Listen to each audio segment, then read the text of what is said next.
And we are now live. Welcome everybody. This is good morning. This is our Local Voices panel. I am joined today by panel facilitator and Uplift fellow Randy. Also joined by the incredible Shandine Jossie and Nellie Jo David, who I will let them introduce themselves alongside Randy. Once again, shout out that this is part of the 2020 Uplift Digital Convergence.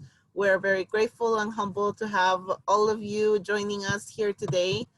Thank you so much. We're excited to see you all.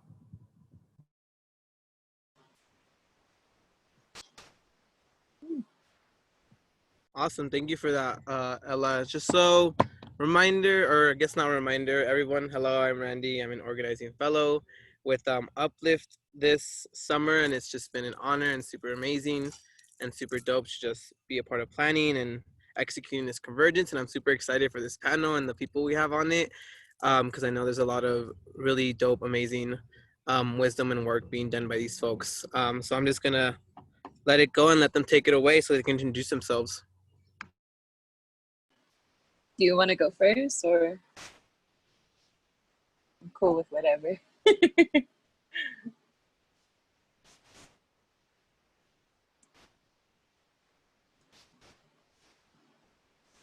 Okay.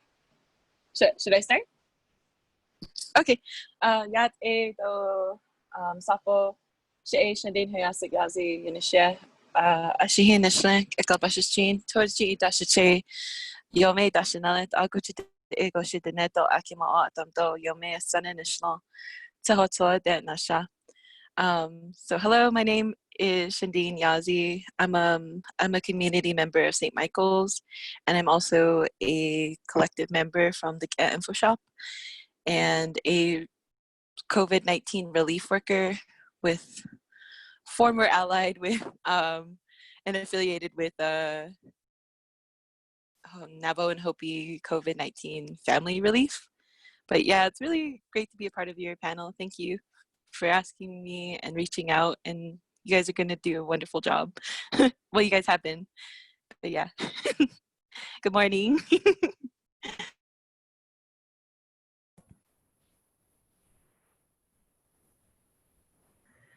Skug City, good morning. I take that on as my cue to introduce myself. Aniat Chugi, Nellie Jo David, Margarita Venegas David, Hollister John David, Aho Amjad. Good morning, my name is Nellie Jo David. My parents, my mother is Margarita Venegas David, and my father is Hollister John David. I am Optum and mixed. Mitigan on my father's side and Optum on my mother's side.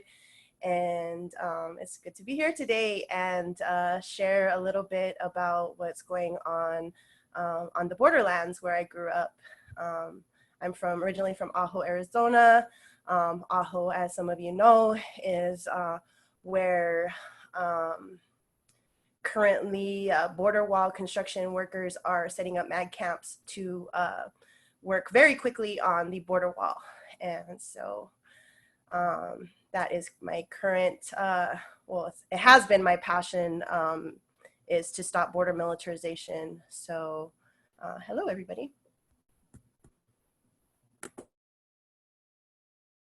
Awesome. Thank you guys for that. I guess in that case, then we just might as well just jump in and start asking these questions. So with everything going on, let's talk about movement longevity and just what you guys envision with that. Especially since so many things are happening all the time, it's sometimes hard to ground ourselves in the future and see where that movement goes. So for my first question, I really want to ask the two of you, how do you and your community envision movement longevity?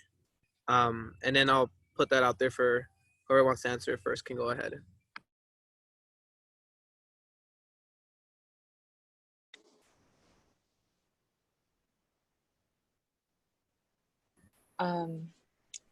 Do you want to go first? I was waiting to see if you did, so. You're good. It's yeah. You can go first. I think that's a really good question, which is like, while I was like taking my time to think about it. For real. Yeah, movement longevity is, I think, something that's been on my mind a lot lately, especially considering, we have this repeated mantra that has comforted me a lot because we have seen so many losses in militarization. And that is that, we're not doing it we are doing it to stop the wall. We are doing it for current things, but we also are doing it to lay the foundation for future generations. Because, a lot of the times, especially when we're not seeing those wins, we can feel like really down on, like this, like it's hopeless, but it really helps to remind us that, it's, we're actually, laying the framework for the future generations and we might not ever even see, the immediate, reaction or, even win. So, and so like, I think our groups are those who are opposing the wall and checkpoints and bombing range and all the issues of militarization that we're facing. We're asking ourselves those questions now on how do we make this so that folks in the that join us or future generations can continue this work. And so I think that as far as infrastructure goes, we still have a lot of work to do in laying out that foundation and making sure that, folks that, if I were to,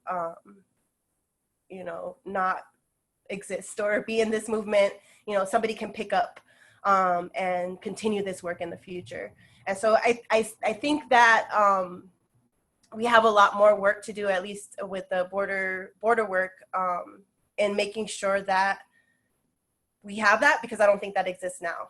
I think that it's still very confusing, especially because everything is so like to the minute, like, oh, this is happening with the border wall, or, bones here are being dug up, and it's just so chaotic that it doesn't feel like we have that good infrastructure to pass on. But I think it's like, it's one of our like main goals right now is to make sure that this is sustainable and it keeps moving on towards the future. Wow.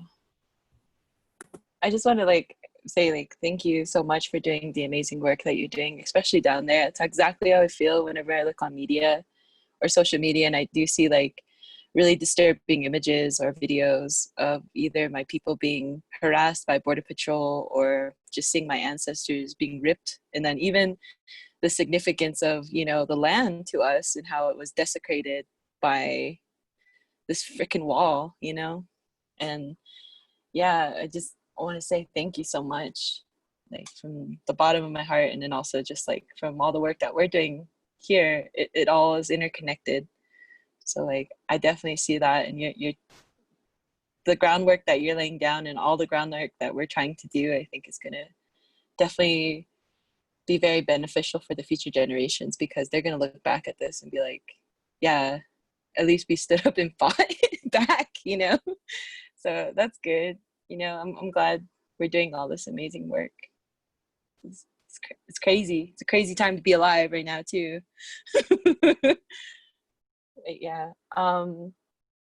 So I just kind of wanted to say, for how I see myself, and then also for my community in the future, how we want to see ourselves, especially because I'm Dene, I'm Autumn, I'm Yome, I'm Pasquayaki, I'm Akimo Autumn. I have relations to Tona Autumn nations.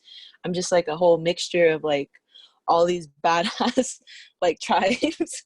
And it's really important that I have that connection with them. And the main connection that we've all established was through kinship.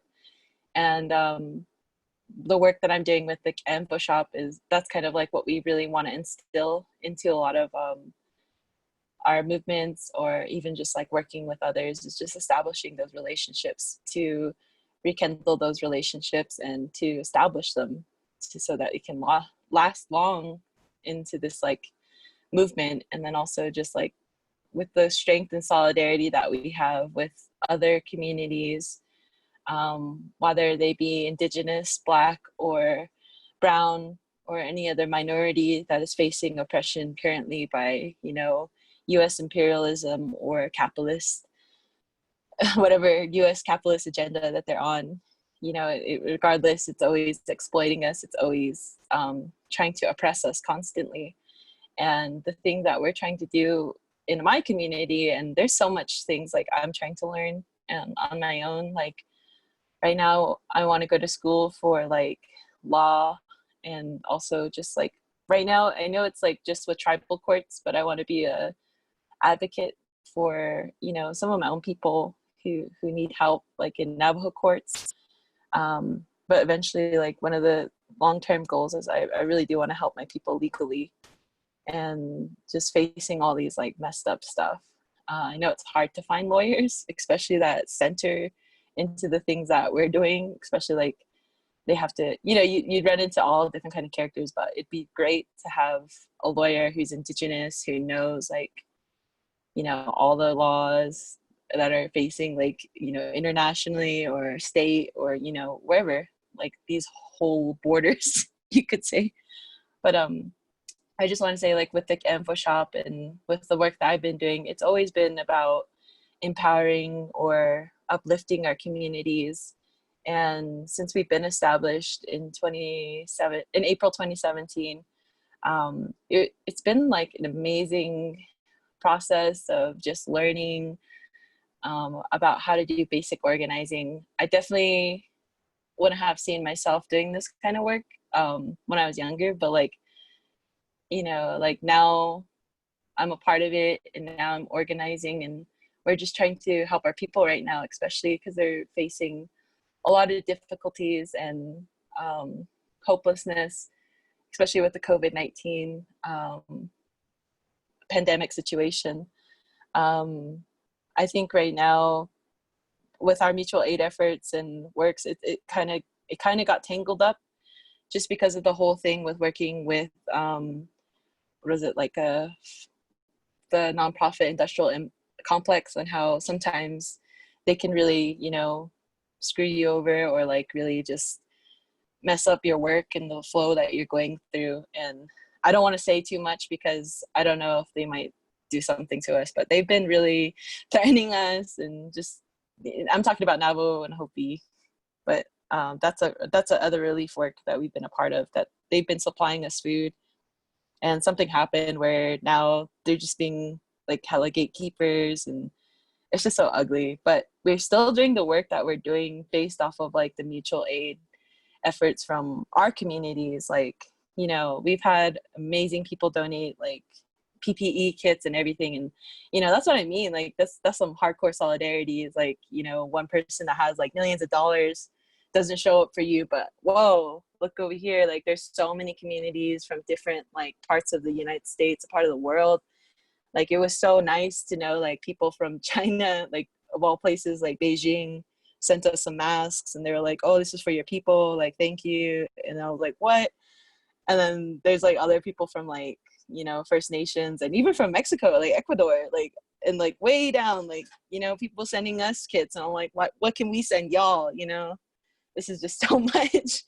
And that's what I mean, like it's really beautiful to extend that kinship. And that's really where I see, you know, our movement longevity is just kind of, like I said, like reestablishing that kinship and understanding, you know, who our real enemy is. And that's, you know, knowing that it's the United States, and that it's American imperialism, it's a capitalist regime, it's all these, you know, people who are in power and positions that are really, you know, making it so difficult for all of us to live in this world. But that's, you know, that's our main enemy.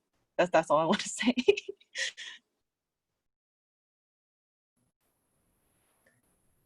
Yeah, just kind of going off of what you just said about the nonprofit industrial complex. I relate to that a lot as an autumn, and then also just dealing with the border militarization.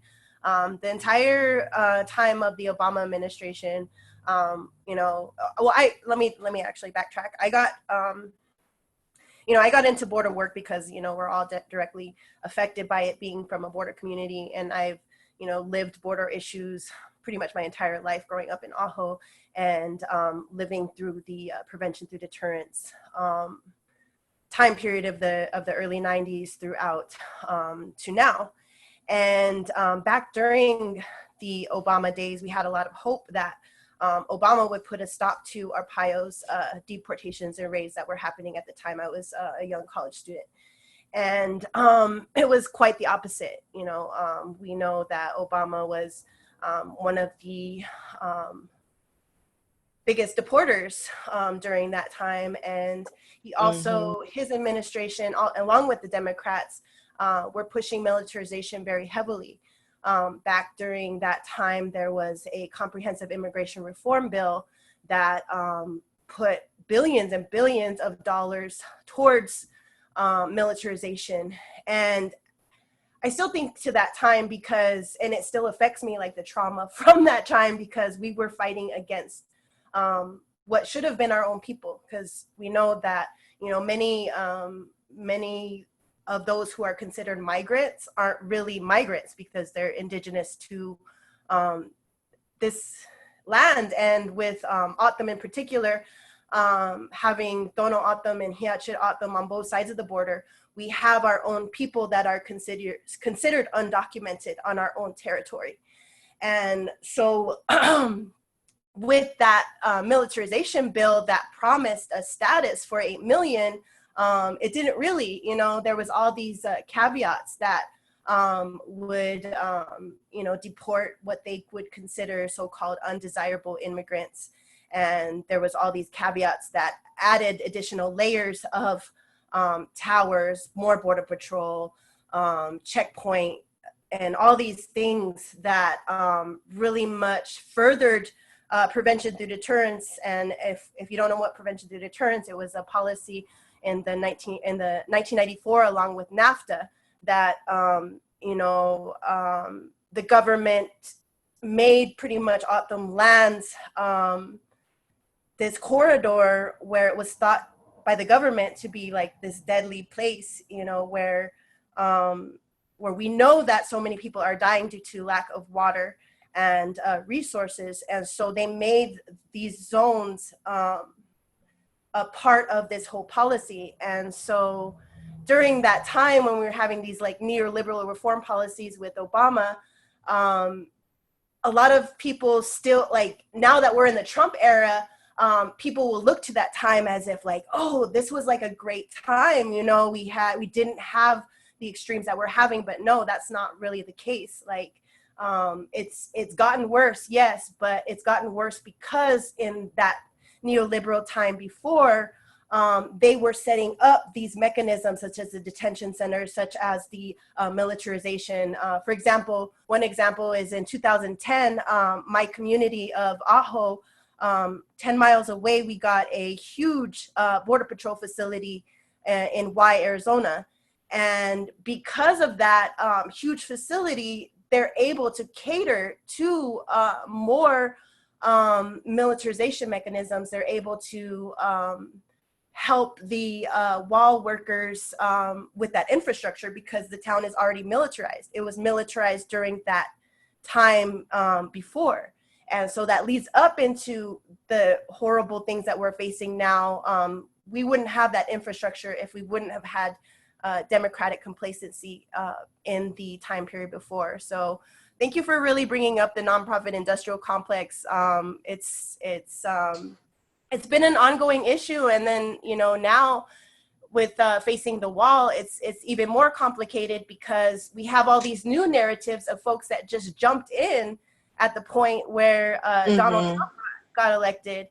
And like there's so many different narratives that are being brought in. And for me, it's so complicated because how do we keep these folks who are becoming awakened, who are like, starting to see all these processes, but how do we let them know that, this has been ongoing and it didn't originate here? So there's a lot of like narratives that are really complicated by the nonprofit industrial complex and their tendency to kind of distort the narrative to militarization only being brought on by Republicans, when those who have been battling militarization know that it's a bipartisan type of a thing. Mm-hmm. Whew, that's exactly like, man, it's so hard, like, especially with the whole industrial complex, because, you have some neoliberals or some liberal BS, like, that's like, oh, we're all for this, we're all for you, we're uplifting you, blah, blah, blah, blah. But they're like backing up policies that are going to probably like, really mess us up like later on in the future, or, we just don't know what their true intentions are. And that's what I mean. Like, I get so frustrated working with nonprofits, and this is my first time really like working with a nonprofit where we depended on it. And what hurts the most is like, it's organized and it was made by my own people, but like, by my own people, I mean by the net. And for the fact that they're still stuck in a weird mentality of their former background. I'm not going to say who it is, but they used to be a former attorney general for our Navajo Nation.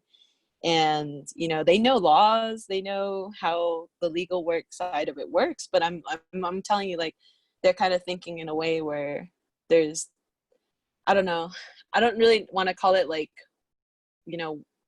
like Bilagana or anything, but it's more like they're in that mentality of U.S. Imperialism, U.S. policies. That's what they're centered around. They're not really aware of like how it works for grassroots movements.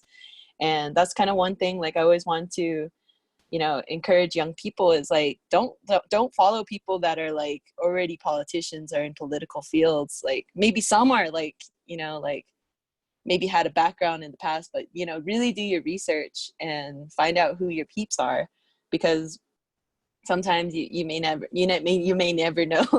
That's all I'm gonna say. But like, it's really important to know your community, to reconnect. And for those who are that don't have that access, that don't have that privilege, or don't have anything to really like reconnect, I really encourage you to just like, start looking at like small grassroots movements, or just like movements like that are centered around your community. But just like, you have as an individual have to do that work to like search for that. You have to like put in that kind of education, and asking those questions from people like you and I, who I'm barely jumping into this organizing work, but like I'm always willing to have these conversations with young people, older people, people of all generations, because it's important. But yeah, I just want to say like, that's what I think about industrial complex. It's really wonky.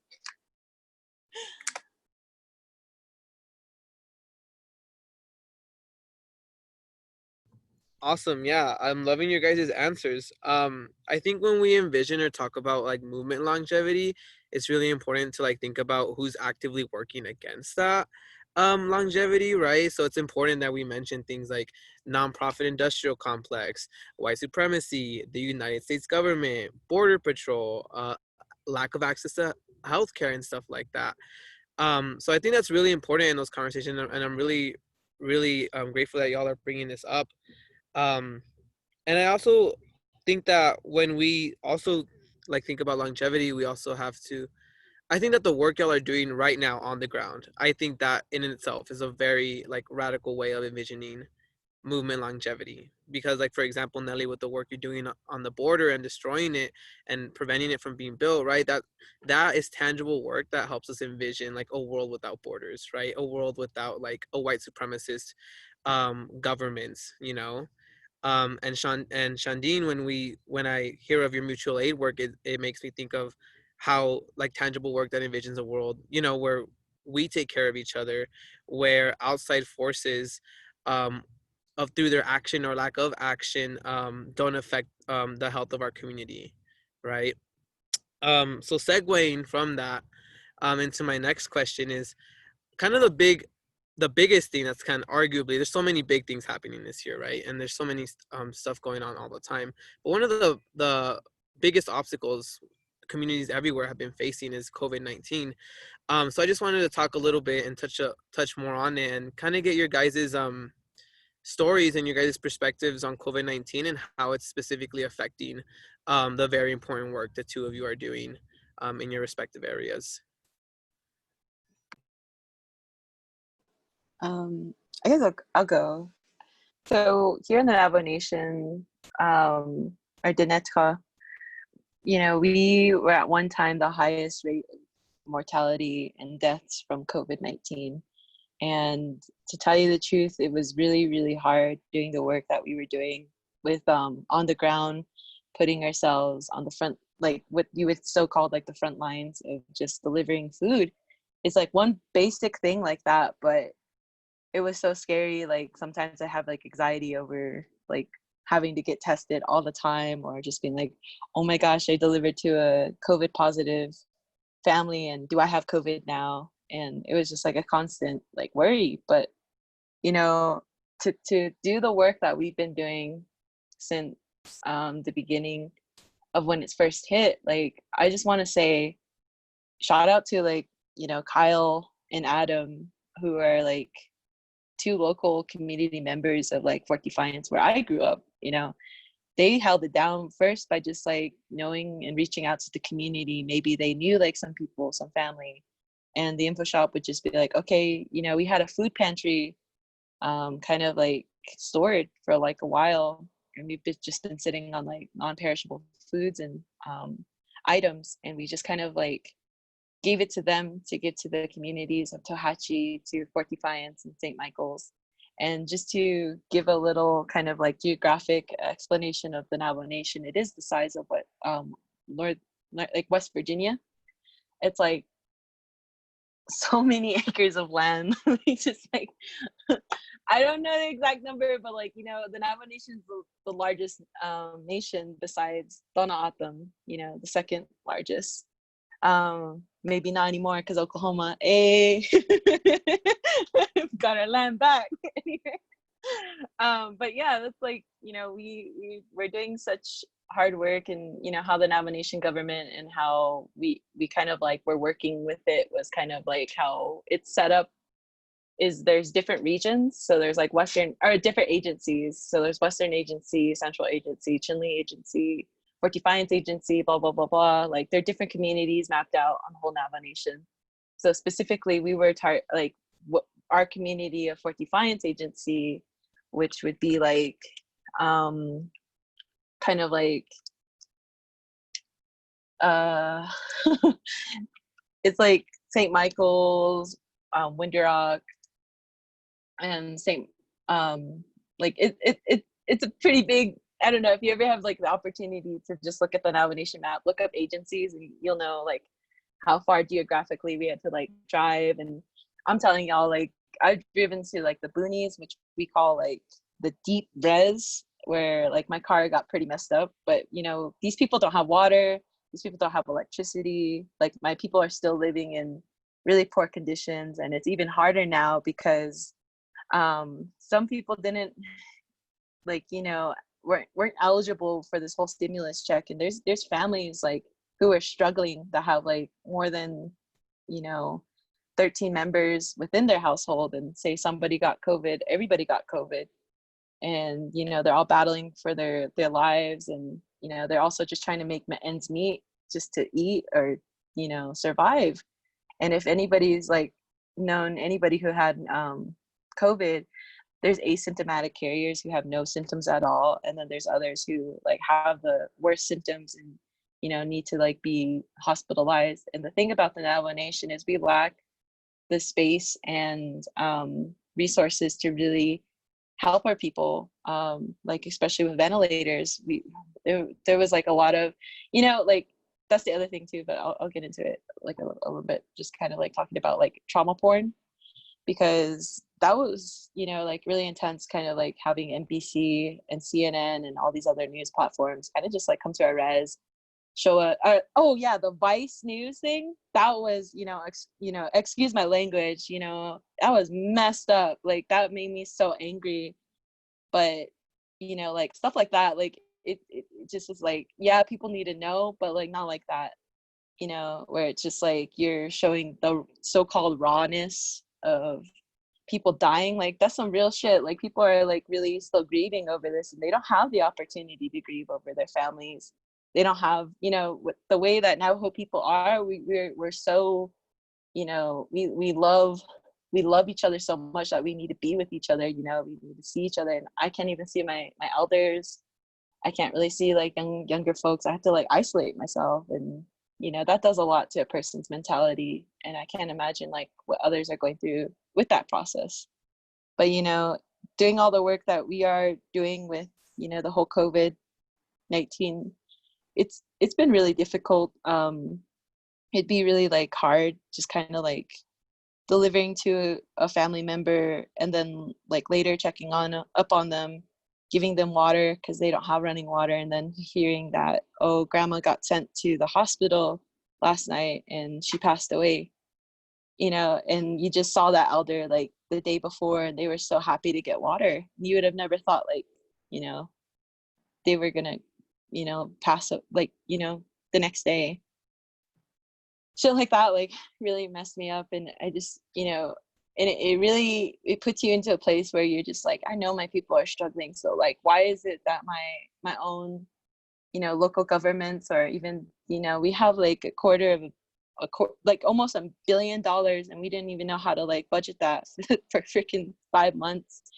And it's really hard like dealing with Jonathan Nez and his whole evangelist weird like weird agenda, like, and then also just like with the whole exploitation of my res, even still kind of being like that, like we're still being treated as if, I don't know, like we're just something to watch, that, you know, there's nothing really that they want to do. They just kind of want to show us like, oh, look, these people struggling, like how can we help them?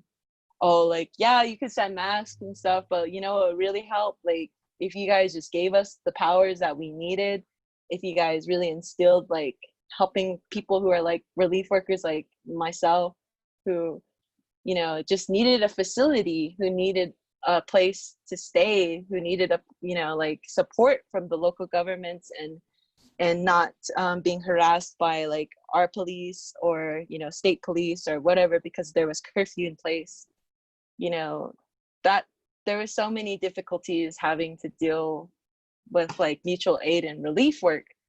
And there was also like a whole thing with they were surprised that younger generations like myself, like I'm 24, and I guess it would just like be a shock to see like a younger person doing the work that we were doing, because they would expect somebody to be like 40 or 50. And then when I talk in, like, I'm really privileged and I'm really lucky that I know my language like fluently. I can speak, I can write, I can read in Dinepazad fluently, and I have my grandparents to thank for that. I have my beautiful grandmother who raised me into that way. But you know, through that I was able to, you know, really explain to people like what's happening like with COVID, or just asking them what they really needed help with. And you know, there's a lot of things that we want to help so many people in our communities, but it's just really hard to get the support that we need from our own governments, from our own local governments. And then also just trying to organize around this whole pandemic is really difficult too, because like you said, like you don't want to, like I said, like you don't want to get like others, you know, into a risky situation, or, you know, like, you know, if there was like a protest or something, if we want to do that, we'd really have to think it through. Or if there was something like we want to organize where we're holding our people accountable, that was really hard to kind of organize around that, because like our president is just a freaking joke. That's all I can say, is Jonathan Nez is just a joke. That's on the record. But yeah, that's all I'm gonna say. Go ahead, Nelly. Thank you for the update. It's really good to reflect on kind of like where things started and how they've gotten to now. And I would say when the Dene, when the Navajo Nation was at their height of COVID, over here in the southern part of Arizona and northwest or North Mexico, all occupied O'odham lands. During that time, we had very few cases of COVID in the early days in March, April, March time period. And then in May and June, we started to see a real spike. And now we're at I think we're at a heightened period where it's an outbreak out here. And it's interesting to like kind of compare because I don't feel like the outbreak's getting attention at all at the height of it, which is now. We're seeing people we know, friends and relatives have people pass day by day, week by week, and that's happening now. Yet, if you look around us in Pima County, Maricopa counties, and elsewhere, it seems like there's people aren't behaving as if we're at the height in our area, and so it's a really confusing time to experience the numbers increasing into COVID. And then it also directly impacts pretty much everything we're doing in regards to resistance to border militarization.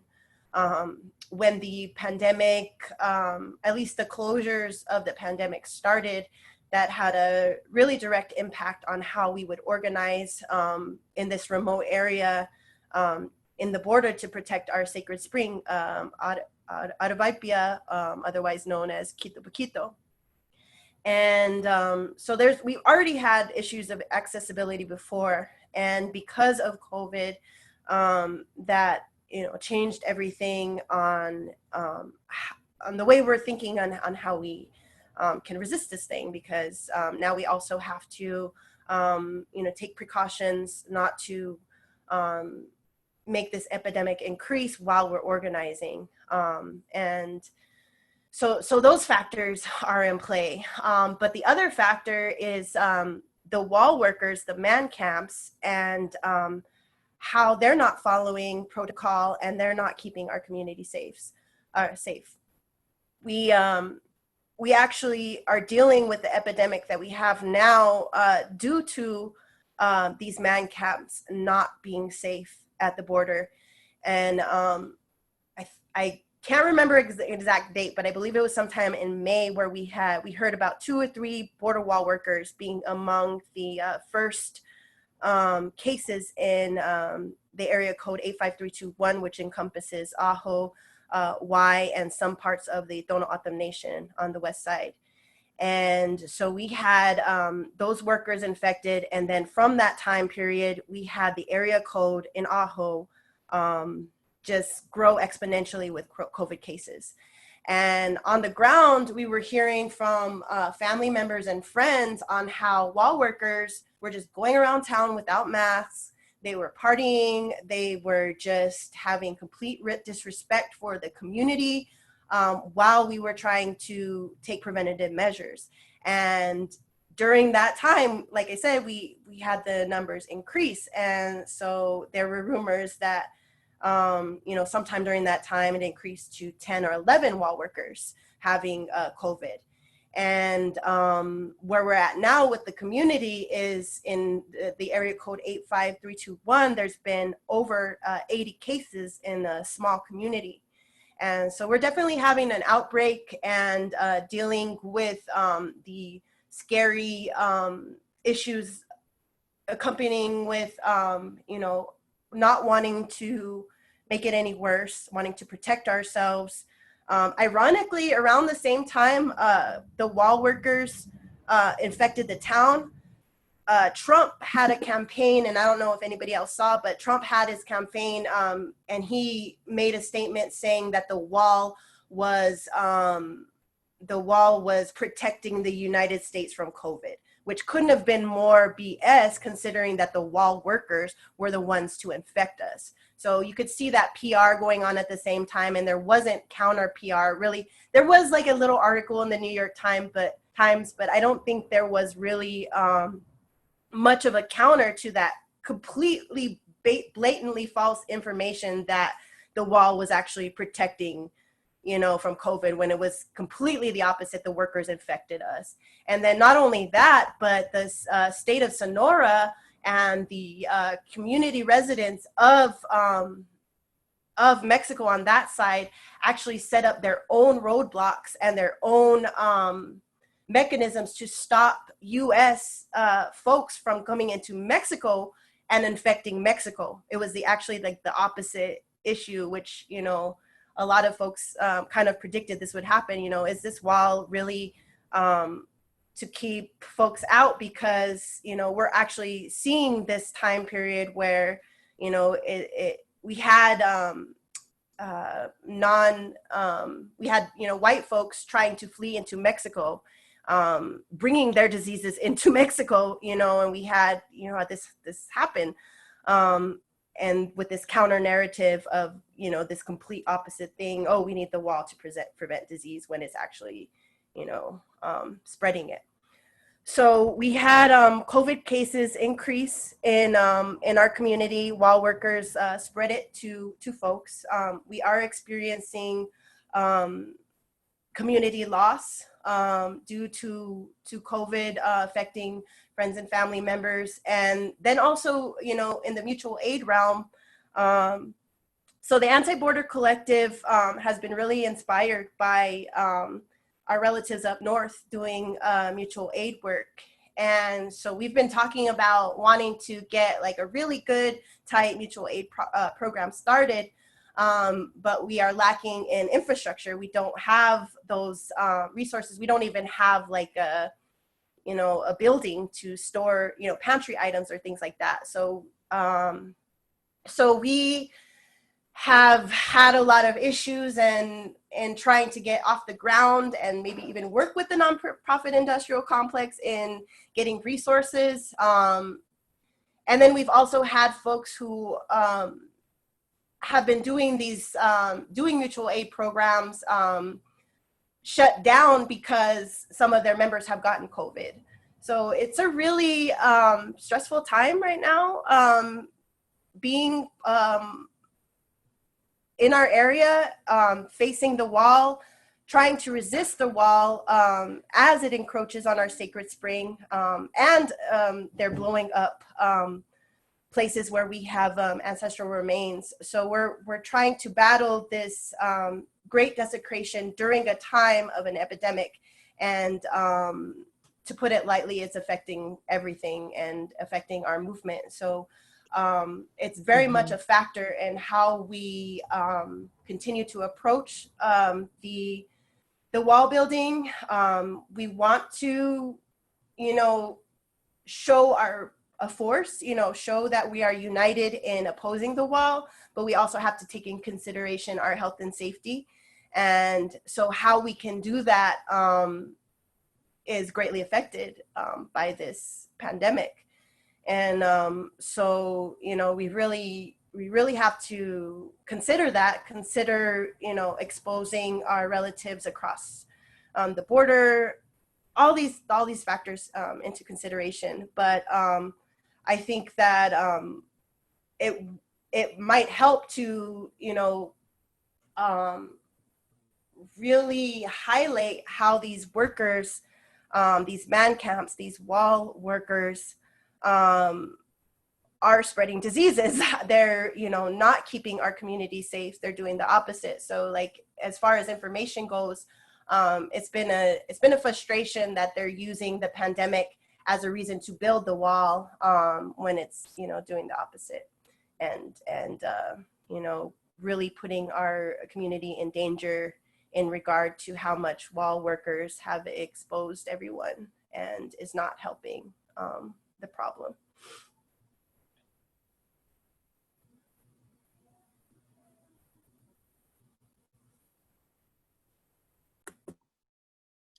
Awesome. Thank you guys for that. I'm just seeing that Shirley has hopped on the chat, which is really exciting because Shirley is the organizer here in Salt Lake and is my friend.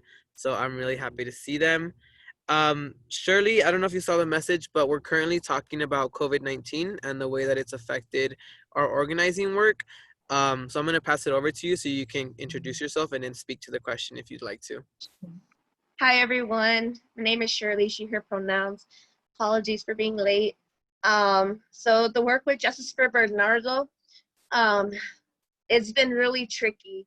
I think what really helps is the fact that there is a mutual aid group called COVID-19 Mutual Aid, and they've been able to supply a lot of resources like masks, hand sanitizers, and so much more to the community. And always when we've had to go to protests, they've always been out there with us to at least prevent the spread or like the obtaining of like COVID-19 to like our protesters. And I think we're gonna do it anyway, but it's just like a matter of just decreasing the chances of anyone catching this disease. So just to put it shortly, we've just been taking the best preventative measures as possible to do this. We've been testing like ourselves as organizers daily, not daily, but like maybe like every month or so. We've been testing ourselves just to kind of keep up with that. See, yeah, honestly, like it's been really tough, and also like having meetings. When we have our meetings, we try to make sure that we're being accommodating as possible. So people that feel comfortable having the meetings like in person, and then we always have like a Jitsi or like a Zoom meeting available for those folks that can't. And we try to be, yeah, we just try to be accommodating as possible because we want everyone to feel included and, you know, bring to the table any information that they have because, yeah, we just got to figure out a way to make it work. And I feel what the homie just said right now about like you know, like sustainability and health, like that is that's a real thing. Like mental health wise, like physically wise, like it's just to keep up with like so many like forces, not just like the state, but like backwards individuals. We have like this COVID-19. We have like so many other things that we have going on, like exhaustion is just like a real thing, something that we've taken measures into finding help, whether it's like like mental wellness, physical wellness, having like funds aside for that too, especially for people that have been displaced. We make sure that we prioritize those folks when we're doing our work. Yeah.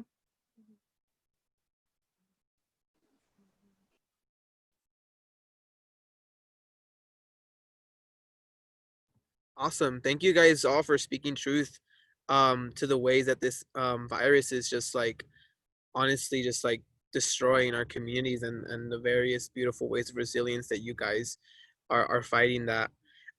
We have about 3 minutes left, but I would love to ask just one more question to the three of you, and that's what futures do you envision with the current problems that your community faces?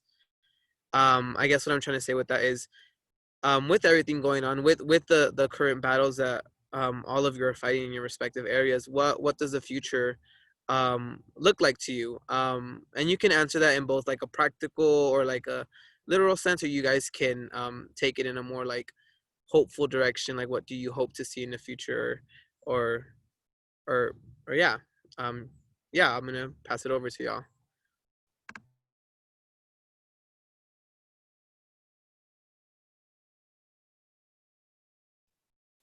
I can go real quick. Because we live in Utah, such a backwards, like relatively young state when it comes to organizing the people. One day I would hope that we get to a point where just like the complete abolition of police comes our way. I think we can make it happen. We there's just a lot of work that has to be done first to lay the foundations for that work to be present. And a lot of other states that are going on, like on the East Coast, like older states, have already laid that foundation. And so when folks here get really frustrated and see how far along that our other comrades have gotten to abolition, I just remind them, like literally, we're just now laying down, like maybe now, like the folks before us were the first ones to lay that first brick, that first like foundation, and now we're just adding on to that. But honestly, in the direction that we're going with the momentum and like the information and the support, we're gonna get there though, and we might get there a lot quicker than our comrades than what we could without like resources and support, and like the new advanced knowledge that we have in order to make our movement in Utah successful. So I would say that. Yeah.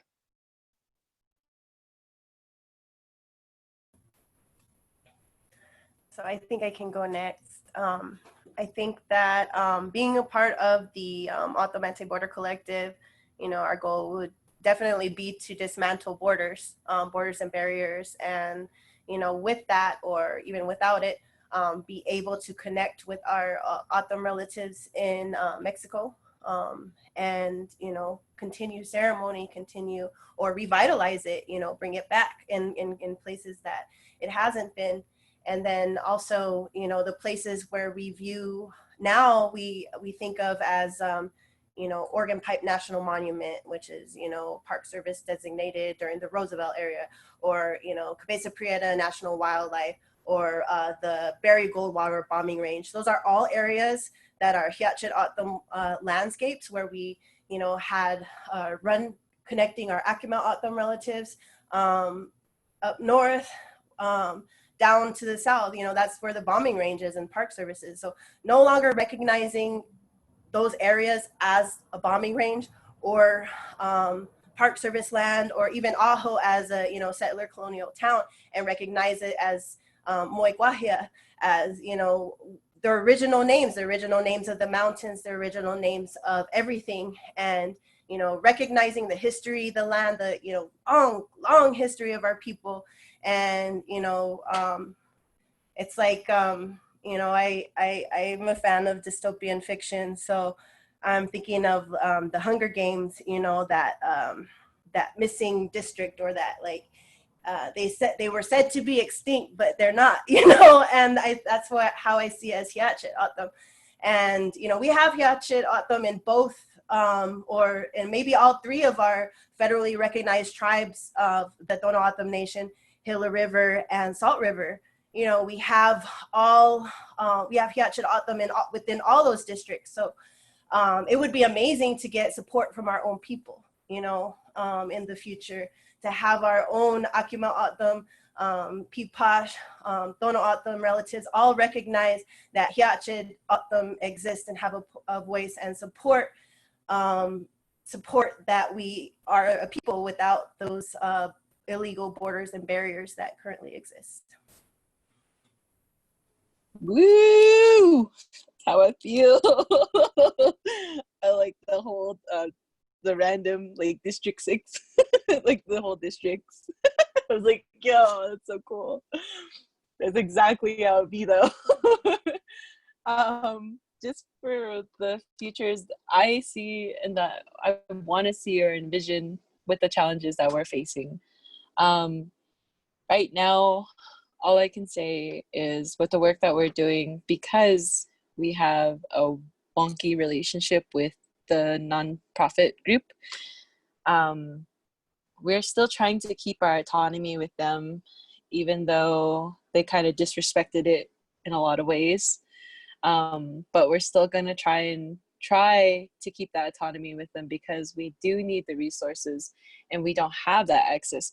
Like right now, the info shop, we're still accepting donations, we're still accepting funds, because our long-term goal is to just buy back land, or obtain land to develop our own little commune, or encourage communes to be set up in different communities around the Navajo Nation and then outside the Navajo Nation, who are supporting you know, others with like mutual aid, or just, you know, re-establishing that or that kinship that we were always instilled with. That is our fundamental right as the Ne people. It is our fundamental principles that, you know, that is to be respected and always carried on, is through ke. And, you know, you know, like sometimes I can't really explain it in English because like I'm like bilingual. So sometimes like I have to like think about it in Navajo, like, oh, this is how I would say it. And, you know, I have to reflect on it in English. But, you know, for us, we wanted to establish these communes. And then what we really want for our people, and because we've been doing this work, like even before COVID, like the whole thing with just trying to educate our communities and to wake them up because of all the injustices and the constant oppression. Like these are movements, you know, and it gives me like fire. It gives me momentum seeing like, you know, like how AIM, the Red Power movement, all these other Indigenous peoples like moving up in the 70s and 60s. Like now it's this time, like now it's our time. It's our time now to be like them. And our kids are going to look back on this, our grandkids are going to look back on this like, damn, like we got to still keep this going. And I feel like the only way we can really, you know, like really see ourselves or envisioning ourselves is to, you know, respect the autonomy and our livelihood with, you know, facing like, you know, whatever backgrounds we are from. And when we say like we want land back, like we want our land back, but that doesn't mean like we're going to kick people off, you know, because that's a weird settler colonialist mentality of just like claiming land and just being like, yo, you got to get the hell out now, or like we're claiming this, and, you know, and there was this whole spiel about that. But, you know, I just want to say like how we can work towards these goals is just really like encouraging our communities, educating our communities. It is difficult because, you know, the whole pandemic, but I just wanted to say like it was even difficult before that, just getting people to come into our discussions, our little things that we'd have at the info shop. And it's like pretty funny that like a lot of the elders think we're like communists, or there's like such a bad label and a stigma to being like an anarchist, because we do like self-identify as like an Indigenous feminist, like queer feminist anarchist group. There's a lot of like, you know, ist kind of thing, and it's really like a lot of language that I have to like learn, especially with the terms and everything and the history behind those terms. But, you know, all the work that we're doing requires education, requires patience, and is really about the encouragement and the uplifting of just kind of, you know, encouraging younger people or people like myself who feel like there is no hope, who feel like they're so frustrated and they need help in that work that we're trying to do for Indigenous liberation. Like these are the conversations we all need to be having with different nations, not just within our own communities, but like overall internationally. And, you know, just if we can start small, like start in our communities, work up our way, like working with our other, like, you know, our neighboring tribes or neighboring communities, and ask them like, do you see this? Do you see this? Like, you know, like how can we help? How can we help each other? And, you know, really stepping up and just like being like, oh, you know, we're all here to back each other up, because that's the only thing that's going to keep us going. That's going to keep us like really seeing that future of Indigenous liberation, and on also Black liberation, also just like abolishing these damn states, abolishing this damn country that people like have so much pride in. Like, I'm just like, how can you have any pride in this fucking country? But anyway, but that's all I want to say. Like, oh, thank you so much. Just, you know, everybody, and, you know, Shirley, thank you for joining. I barely got, you know, familiar with the whole Utah you know, organization with Fernando. Two members came out from Utah. I think that they were associated with that, with your organization, and they came out to the res and helped us out with mutual aid work. So shout out to y'all, even coming all the way down from Utah just to help us. Like, thank you. Of course, anytime, anytime. Love to help our siblings on the from across the country, just to help our Indigenous brothers and sisters for sure. Oh, and just to like echo the sentiment about the youth. Yes, there's such a huge presence of youth leading this movement over here in Utah, especially with the Justice for Bernardo and abolition of police. It's it's it's so beautiful. It's amazing. Like I I always have to make sure that I am always delegating like my space in all of this, because this is really for them. Like everything is for them. It's for them. It's for the families. It's for the friends of the victims of police brutality, making sure they have the space to talk about these issues. And me and like other fellow organizers, we are just there to help support and help amplify their voices and to be their support system when the state repression comes. And it's here. It's really here. First, it started off with like our main youth organizers, and then it started getting down to like the support system, and now the protesters. And so now we are working on building like a united defense network for anyone who is experiencing like the state repression of the police, because of like all of the work that we're doing for the for police brutality and the abolition of police. So it's beautiful, and I just wanted to echo that because it's so real. It's just like when you have young minds coming in and wanting to do this work, they're just like a sponge. They want to soak up all this information, and to have like not necessarily seasoned organizers, but organizers that have been in this for a minute to like give them guidance into doing this work. It's beautiful. Thank you. Oh. Oh.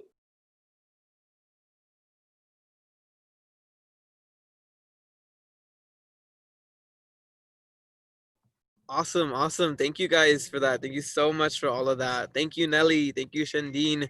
Thank you, Shirley, for coming on here and taking the time to be here with us and share y'all's truth. And also thank you, like personally, tremendously to each of you for just fighting the fights that y'all are fighting, because they're all so important. And they're gonna inform so much of like what the future is gonna be. And where we're all going as a people, right? Thank you all so much from the bottom of my heart for being here, for sharing space, sharing truth. Speaking for the fellows and Uplift in general, thank you. So I think that concludes our panel. It was so amazing to hear from all of you. But we're gonna start transitioning over to our workshops now. Our first workshop schedule, our first block, is gonna be direct action, a youth-centered Southwest training. So that's gonna be our first one, and then the second one is going to be urban foraging, survival in a racially capitalist state. So refer back to y'all's emails for the Zoom links for those. And thank you all for being here and listening to these amazing, dope people. Yeah. Yo, Jameson, Uplift, do Shik Anike, Dani Hisinigi, Ahahon Sago. Power to y'all. Thank you so much for, this gave me some hope. I needed this. I really did need this. So y'all, thank you so much. Thank you for joining us. And thank you, Randy, for facilitating. Thank you, every single one of you, for honoring us with your words and with your work, right? I think that's what's beautiful about these moments, is that we're just able to see each other in the work and to trust in the work and to trust in the future, a future free of borders and a future free of prisons and free of these charges against our relatives.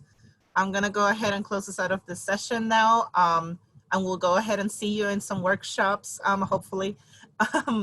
But thank you all again so much for your powerful, powerful work. Blessings to you all. So bye. Love you, Randy. Love you, Mariela.